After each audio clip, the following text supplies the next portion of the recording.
Halo, selamat datang kembali di pembelajaran tentang Scratch. Kali ini kita akan mempelajari lebih dalam tentang repetisi atau iterasi, ya, atau dalam bahasa Inggris loop atau repetition. Mari kita lihat. Jadi, pada hari ini, setelah kalian belajar, kalian akan mengenal berbagai macam struktur repetisi atau pengulangan untuk melakukan eksekusi statement atau instruksi program secara berulang-ulang. Lalu kalian juga akan belajar memvalidasi masukan dari user, apakah sudah benar atau belum.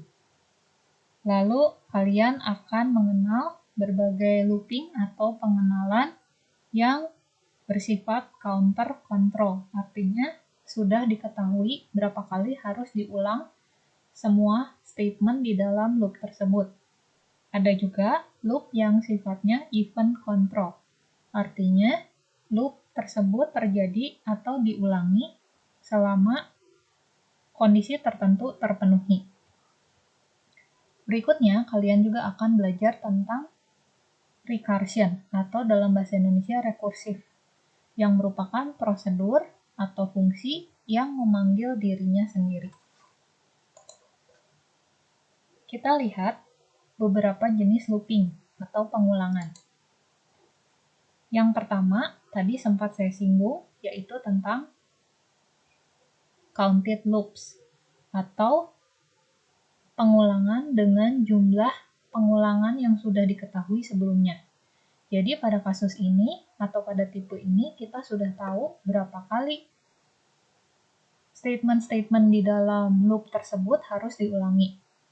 Ini adalah jenis loop atau pengulangan yang paling sederhana. Jumlah pengulangannya sudah diketahui dan terbatas. Tidak sampai tidak berakhir atau infinite loop.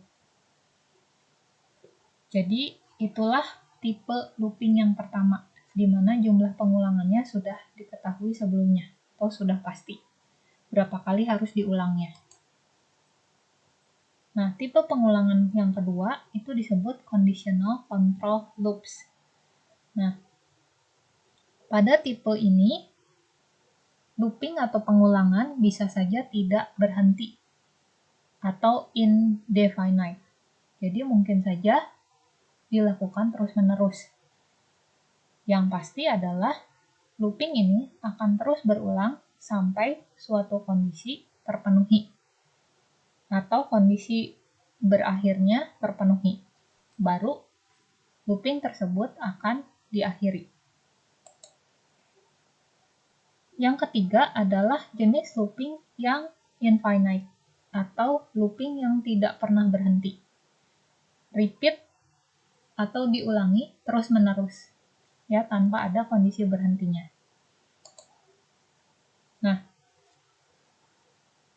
kita lihat tipe looping yang lain selain 3 jenis yang tadi yang utama. Yang pertama adalah nested loop. Nested loop adalah loop di dalam loop. Jadi kita tahu bahwa di dalam loop kita bisa menyimpan statement apapun, termasuk statement loop itu sendiri. Itulah yang dimaksud dengan nested loop. Sementara jenis yang berikutnya, yang khusus adalah recursion, di mana recursion adalah prosedur yang memanggil dirinya sendiri. Ya, kita lihat masing-masing tipe looping atau pengulangan tadi dalam Scratch.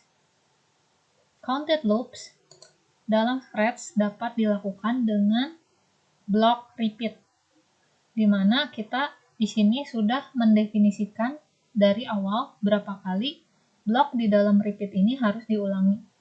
Kalau kita ingin mengulangnya sebanyak 5 kali, kita dapat mengisi text field kosong ini dengan angka 5. Artinya, semua statement di dalam blok repeat ini akan diulangi sebanyak 5 kali.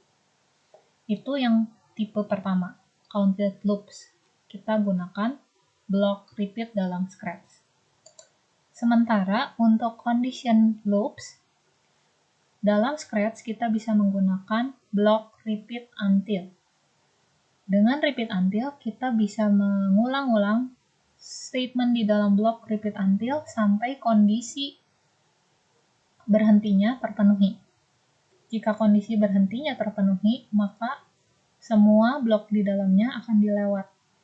Lalu melanjutkan semua statement di bawah blok repeat until.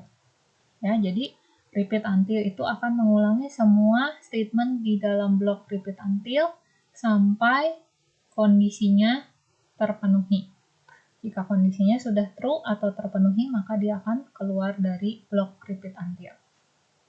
Sementara untuk infinite loop, kita menggunakan blok forever, di mana pada blok ini, semua statement yang kita simpan di dalam blok ini akan diulang terus-menerus, ya, tanpa ada akhirnya. Nah, mungkin kalian sudah pernah memakai beberapa dari blok ini dalam project-project sebelumnya. Nah, hari ini kita akan lebih intensif mempelajari skema blok-blok tersebut, ya. Nah, kita lihat satu persatu. Blok repeat.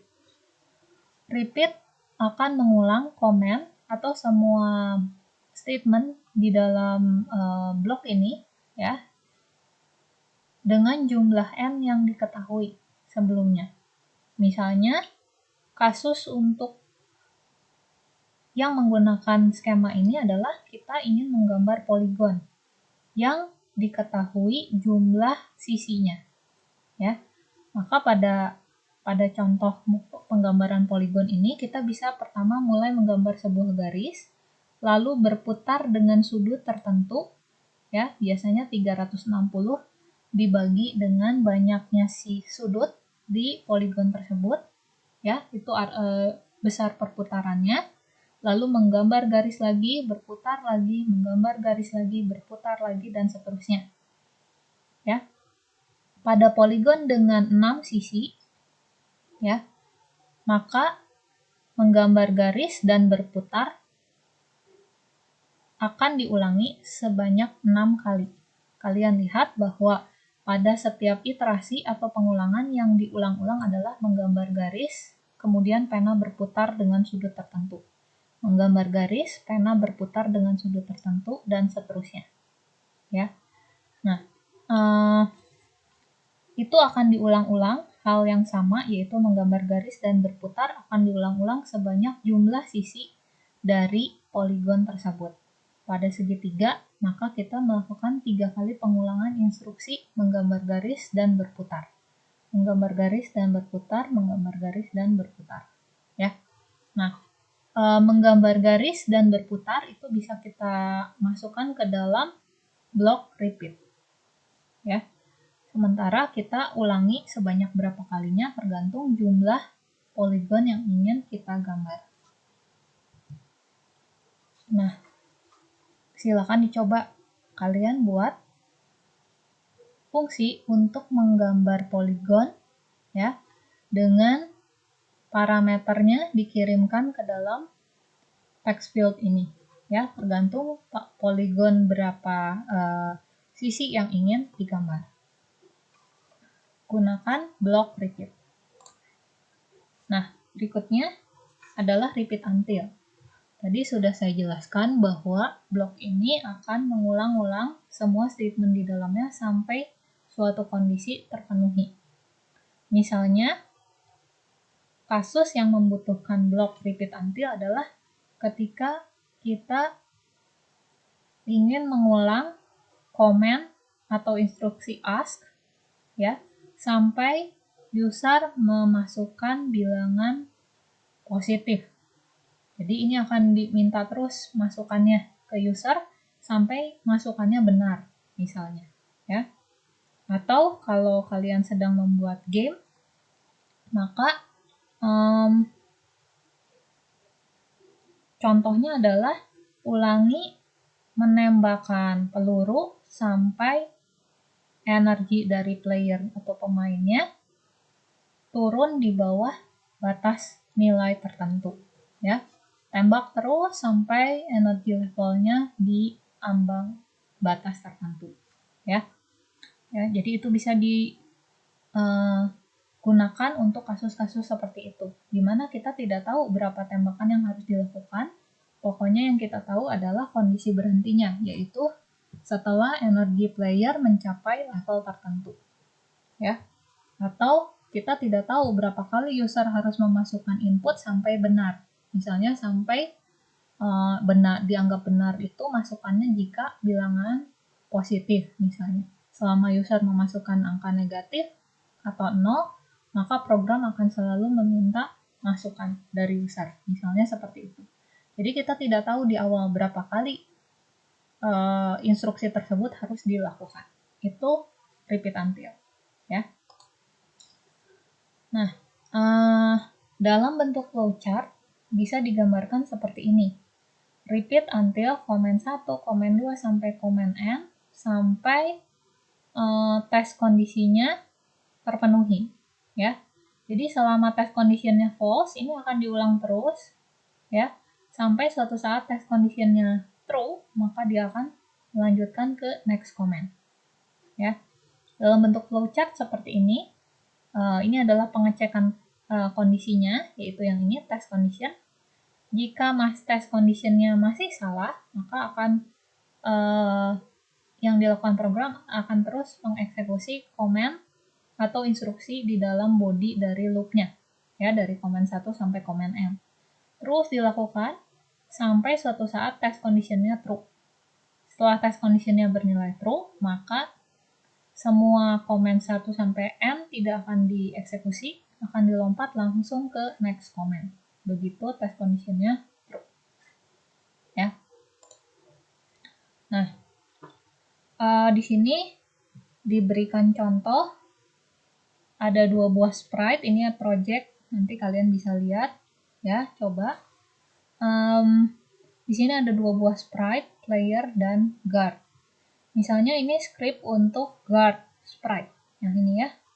Nah, guard sprite itu akan terus-menerus bergerak 2 step, dan jika di ujung dari scene dia akan bounce, ya, akan memantul.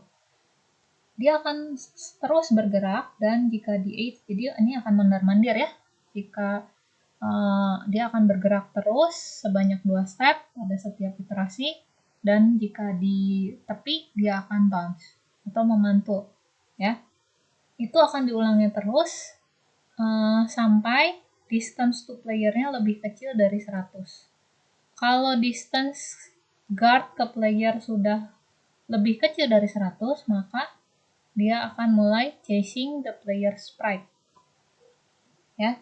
Dia akan mulai mengejar, ya. Tapi kalau jarak antara guard dengan playernya lebih besar, sama dengan 100, dia akan mondar-mandir aja, move, 2 steps, bounce, dan seterusnya, ya.